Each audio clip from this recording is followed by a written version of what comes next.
Les amis, ajoutez de l'eau au chou. Ensuite, allumez le feu. Couvrez et laissez cuire pendant environ 10 minutes pour ramollir les feuilles. Quelques minutes plus tard, notre chou est bien cuit.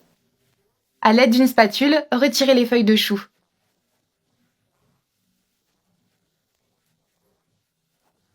Placez-les ensuite sur une planche et coupez-les en deux. Coupez très soigneusement, les amis. Ensuite, retirez la tige du chou et jetez-la. Puis, répétez le processus avec tout le chou qu'il vous reste. Maintenant, ajoutez 200 g de riz. Puis, une tomate coupée en dés, un oignon, des haricots selon vos préférences, un peu de persil, puis pour finir, 300 g de viande. Remuez bien le tout pour mélanger tous les ingrédients entre eux. Ajoutez ensuite une cuillère à café de sel, une cuillère à café de paprika, puis du poivre noir, les amis. Si vous n'aimez pas, vous n'êtes pas obligé d'ajouter ces assaisonnements. Ensuite, ajoutez 2 cuillères à soupe de sauce tomate. Mélangez à nouveau le tout, d'accord? Je vais laisser la cuillère de côté et mélanger avec mes mains. Enfin, mettez de côté pendant quelques minutes. Ensuite, ajoutez une quantité de farce sur la feuille de chou.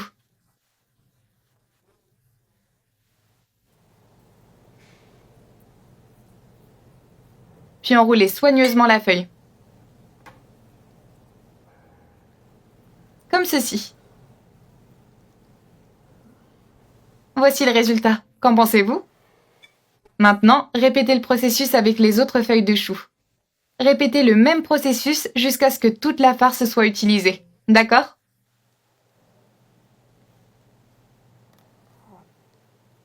Voici le résultat final. Magnifique, n'est-ce pas?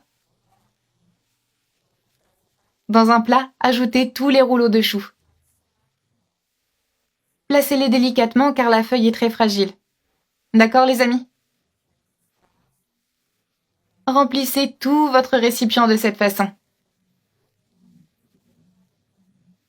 Ensuite, mettez de côté pour préparer la sauce.